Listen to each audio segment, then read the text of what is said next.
The problem with Calyrex Ice is simply that it is so good in Regulation G. So we're here with the Indianapolis regional results just to talk about the fact that Calyrex Ice is the dominant Calyrex form. This Pokemon is just popping off in the current format as it sits right now. Calyrex Ice plays 2 places. Both of them are in the top 4 of the Indianapolis regionals. Just a really solid Pokemon right now. You see it running with fast mode options with like Water Shifu and Pelipper with Raging Bolt. You also see it with, you know, maybe pairing it with another Trick Room setter like for Farigiraf.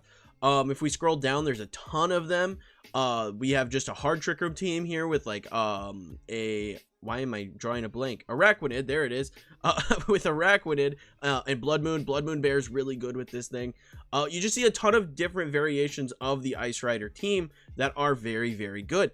And it's because how powerful this Pokemon actually is. So, the way you're typically playing Calyrex Ice is it's almost always Clear Amulet. There's no reason you wouldn't be running Clear Amulet on this thing.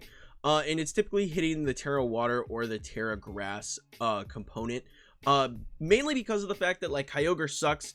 It will do a ton of damage if you're using your Calyrex to set up the Trick Room, so that causes a lot of issues. So Terra Water is really powerful. You will occasionally see a Terra Fire because one of the biggest issues is like Will-O-Wisp on Incineroar or something for this Pokemon. So occasionally you will see Terra Fire pop up, but that does make you a little bit weak to Groudon teams as well as a little bit weak to Kyogre teams.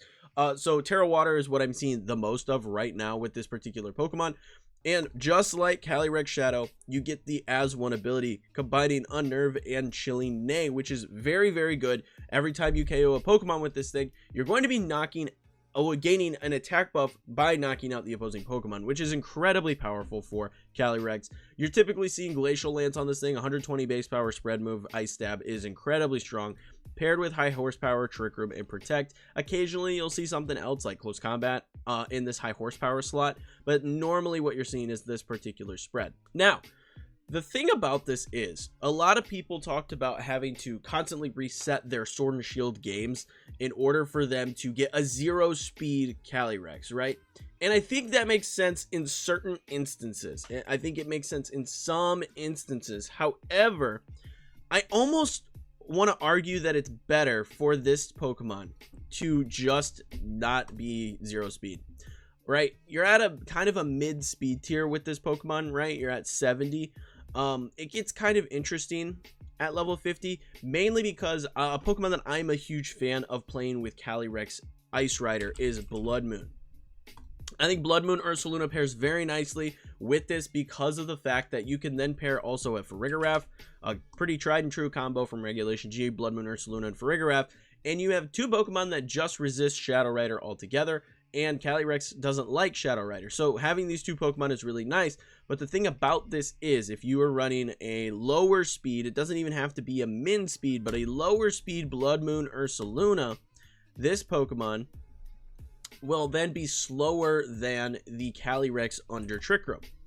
And the thing with this is you could take this with a Life Orb and Hyper Voice, and you could get the other Pokemon low on the opposing side of the field, get them low because Ursaluna is going to move first in Trick Room, then use Glacial Lance to pick up the KOs and have a 2-stack on your Chilling Neigh. And that is incredibly powerful. I think that's really important when you're thinking about Calyrex is how can I maximize my Chilling Neigh buff? And I think that 0 speed doesn't always do that for you.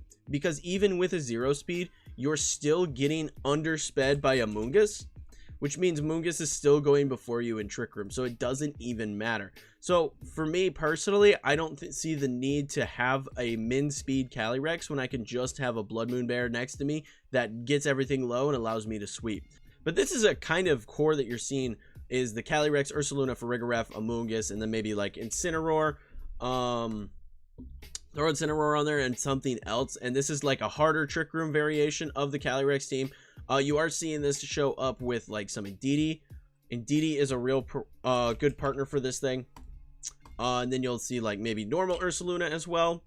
Standard Ursaluna is really good. Some teams are running Torkoal as well. Stuff like this is stuff that's popping up that is going to just kind of show the worth of Calyrex. You could even throw Hisui and Lilligant on here.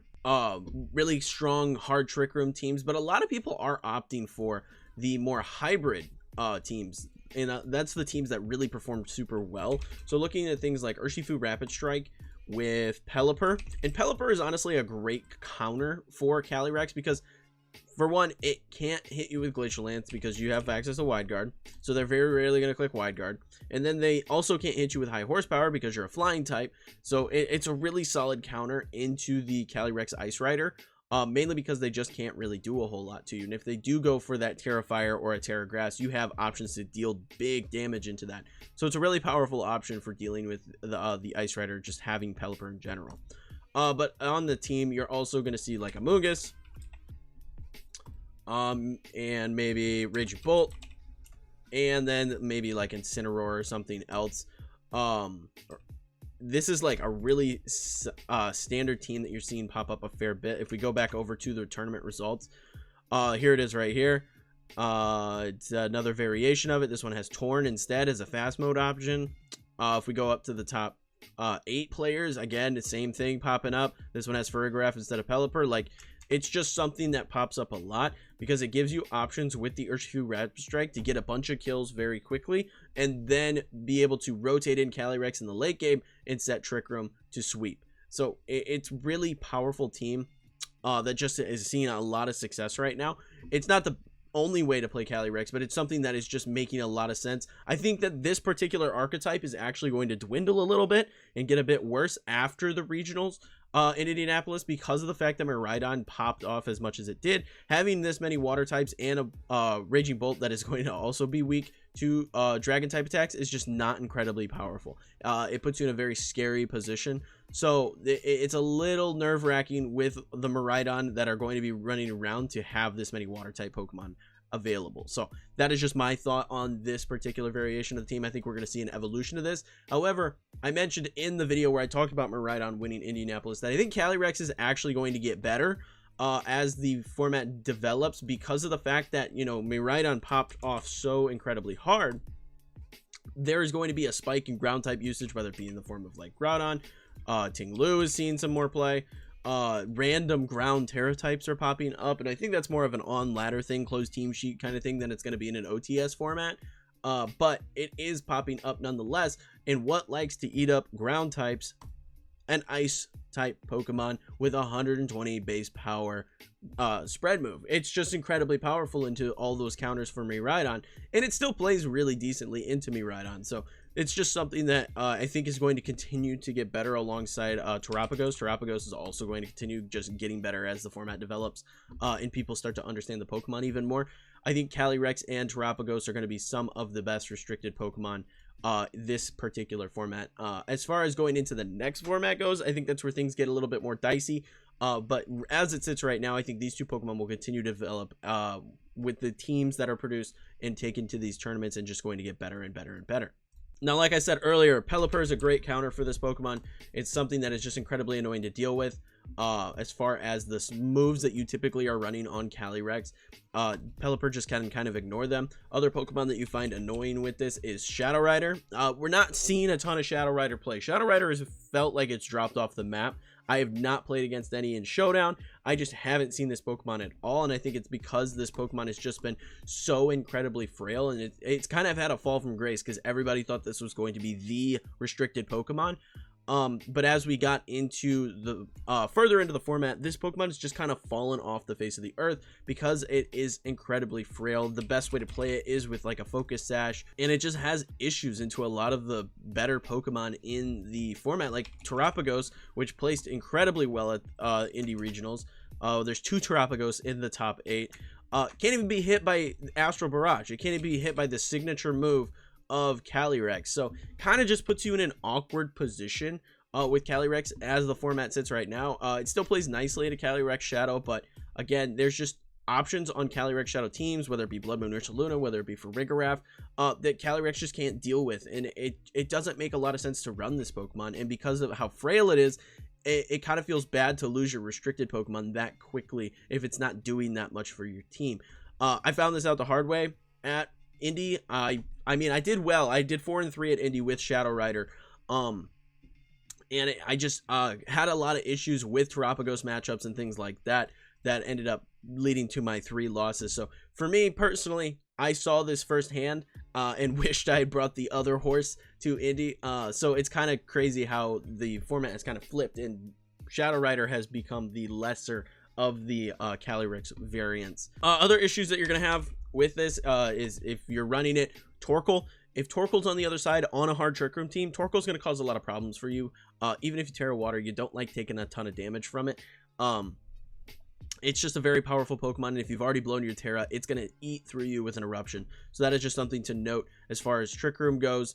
Really, really powerful option. Another one, opposing Blood Moons. If you are running that faster Calyrex Ice and the Ursaluna on the opposing side of the field is slower than you, you are going to get chunked pretty hard by a Blood Moon. So that is another thing you got to recognize right there. If you are running that faster variant like I was talking about earlier, so that way your own Blood Moon can get the damage off and then you can pick up the KOs.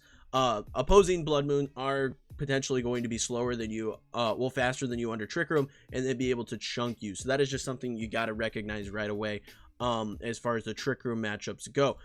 But all in all, I mean, this Pokemon is just incredibly powerful. It's incredibly bulky looking at its stats here. It's able to eat hits, do a ton of damage, and then just kind of start snowballing.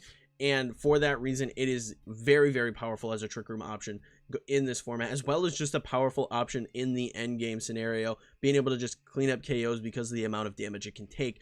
Really solid Pokemon all around. So it's something you're going to continue to see throughout Regulation G, and something that I think is going to get better and better as the format develops. But that is it. If you guys enjoyed the video, sub if you're not already, and if you want to share Reg G teams that'll be featured in future videos, be sure to check out the Discord. But until next time, peace.